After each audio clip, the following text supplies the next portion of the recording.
வணக்கம் சொந்தங்களே. ஃபைனலி நம்ம சொந்த ஊருக்கு வந்துட்டோங்க. நான் வந்து காலையிலேயே நம்ம ஊருக்கு வந்துட்டேன். காலையிலே வந்து பார்த்திங்கன்னா கொல்லையில் வந்து கடல் அரிக்கிறது அப்படின்னு சில பல வேலைகள். முக்கியமாக சொல்லணும் பார்த்திங்கன்னா எதுக்காக இப்போ ஊருக்கு வந்திருக்கேன் அப்படின்னு பார்த்திங்கன்னா நம்ம வீட்டில் ஒரு சின்ன ஃபங்க்ஷனு. நம்ம அண்ணனுக்கு வந்து பொண்ணு பார்த்துருக்காங்க. பொண்ணு வந்து ஓகே ஆயிடுச்சுங்க. ரொம்ப சந்தோஷம். இது வந்து நம்ம சின்ன அண்ணன், நம்ம பெரிய அண்ணனுக்கு தான் ஓகே ஆயிடுச்சு. ஏன்னா சட்டை போடாமல் இருக்க எனக்கு நினைக்காதீங்க. நான் வீட்டுக்கு வந்தால் அப்படி தான் டவுசரோட தெரியுவேங்க. அதுதான் பிறந்த வீட்டில் பிறந்த மேனிக்கு தெரியுதுல தப்பு இல்லை அப்படின்னு ஒரு டைலாக் கூட சொல்லுவாங்க. ஏன்னா இப்போ வந்து பார்த்திங்கன்னா நைட்டு எத்தனை மணி? நான் 8 மணி. இப்போ நைட்டு 8 மணி ஆகுதுங்க. இப்போ என்ன பண்ணிக்கிட்டு இருக்கோம் அப்படின்னு பார்த்தீங்கன்னா ஒரு குட்டி சமையல். நம்ம விறகடுப்பில் என்ன சமையல் அப்படின்னு பார்த்தீங்கன்னா சிக்கனுங்க. ஆமாம், ரொம்ப நாள் கழிச்சு ஊருக்கு வந்திருக்கோம். சிக்கன் எடுத்து சமைக்க வேண்டியதானே? ஏடாண்ணே என்ன இல்லாமல் நல்லா இட்லி தோசை சிக்கன் மட்டன் நல்லா வெளுத்து கட்டியிருப்பிய. நான் இங்கே வீட்டுக்கு வந்தால் மட்டும் எதுவுமே பண்ண மாட்டாங்க. வீட்டை விட்டு அங்கே வெளியில் போயிட்டா இட்லி தோசை சிக்கன் மட்டன் எடுத்து திங்கிறது என்ன, அப்படியே ஃபோட்டோ எடுத்து அனுப்புறது என்ன, இன்னும் பண்ண முடியாது. என்ன நல்லா காற்று ஜில்லு ஜில்லுன்னு அடிக்குதுங்க. உண்மையிலே நம்ம நேச்சுரல் வில்லேஜ் தாங்க. முடிஞ்ச அளவுக்கு சொந்த ஊரில் எதுவும் வேலை கிடச்சின்னா சொந்த ஊர்லேயே பார்த்துட்டு சொந்த ஊர் சொர்க்க பூமி அப்படின்ட்டு ஃபீல் பண்ணி நீங்கள் அங்கேயே இருந்துருங்க. தயவு செஞ்சு சென்னை அங்கே இங்கெல்லாம் ஓடிடாதீங்க. வதக்கி விட்றானே கறியை,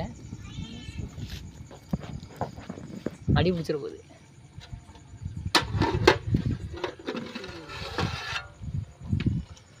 பார்த்தீங்கன்னா தெரியுங்க சிக்கன்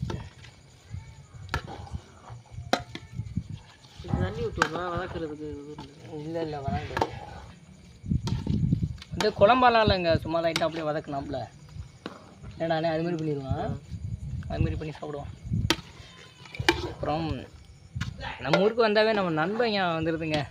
ஏன்னா வந்து எல்லாம் ஒன்று பொண்ணா தெரிஞ்சவங்கிட்டு பள்ளிக்கூடம் படிக்கும்போது தூத்துக்குடியில் கிடக்குறான். சென்னையில் இருந்தவங்க ஒரு 5-6 மாதம் ஒன்றா இருந்தோம். உண்மையாலாம் ரொம்ப ரொம்ப மிஸ் பண்ணுறேங்க சென்னையில் இருக்கும்போது. ஒரு கையில்லாத மாதிரி ஒரு ஃபீல் ஆகுங்க. அது மாதிரி பேசுகிறதா இருக்கட்டும் சரி, சாப்பிட்றதெல்லாம் ஒரே தட்டில் தான் போட்டு சாப்பிடுவோம். பார்த்தா போயிட்டாங்க. அப்படின்னு மட்டும் கொஞ்சம் நல்லா ரொம்பவே ஸ்டக் ஆகிடுவேன். ஏன்னா வந்து எமோஷ்னல் டைப் நம்ம நண்பன். அந்த அளவுக்கு அன்பா என்ன அன்பா அப்படி பண்ணுறியா அன்பா?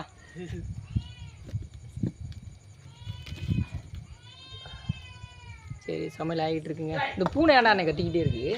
சோறு கிட்ட பசங்க பூனாச்சு கருப்பா இங்கே வாடுறேன். உங்கள் ஆள் கத்திக்கிட்டே இருக்கான் களி. ஒரு நம்ம வீட்டு காவல்காருங்க. இப்போ கருப்பா ஏய் வாடா, என்னடா ஆள் தரலையா? வரியாண்ணா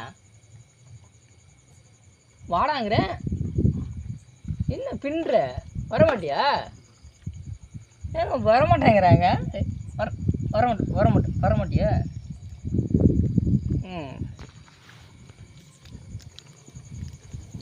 முத்தம் கொடு. சூப்பர். ஓகே.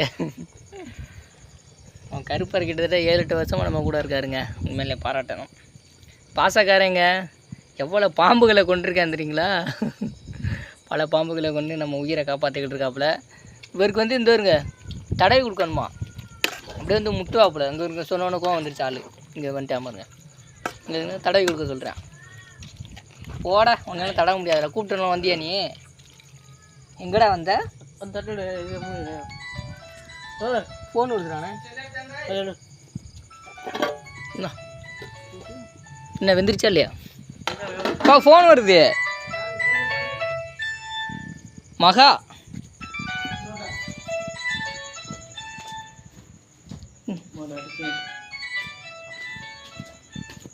ஹலோ மக்களே, வந்து சொன்னேன் பார்த்தீங்களா, நாளைக்கு சின்னதாக ஒரு ஃபங்க்ஷன். அதான் அண்ணனுக்கு இந்த ஃபங்க்ஷனு.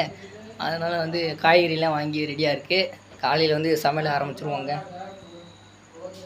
என்னென்ன அப்படின்னு பார்த்தீங்கன்னா காலிஃப்ளவரு, உருளை, கேரட்டு, மீல் மேக்கரு, கடலைப்பருப்பு, வெங்காயம், தக்காளி, கத்திரிக்காய். முக்கியமாக சொல்லுங்கள், அந்த தக்காளி இருக்குது பார்த்தீங்களா, தக்காளி வந்து நம்ம தோட்டத்தில் வெளியே வச்சது. கத்திரிக்காயும் நம்ம தோட்டத்தில் விளைஞ்சது.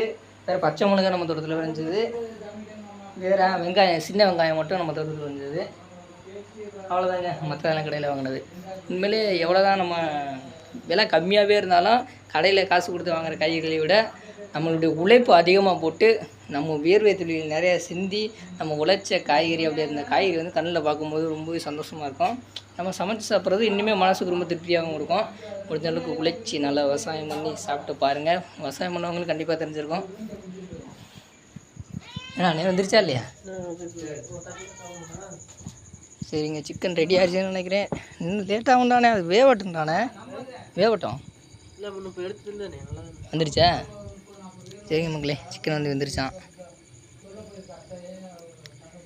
பரவாயில்ல, நல்லா இருக்குண்ணே, வெளிச்சான், லைட்டு வெளிச்சான். சரிங்க மக்களே, சாப்பிட்டு நாளைக்கு வந்து ஒரு பெரிய வீடியோவில் சந்திப்போம். இது இந்த சின்ன வீடியோ தான், பார்த்து அட்ஜஸ்ட் பண்ணிக்கோங்க. நான் பார்த்து பத்திரமா இருங்க. அடுத்த ஒரு சூப்பரான வீடியோவில் சந்திப்போம். நன்றி, வணக்கம், டாடா, பை பாய்ங்க.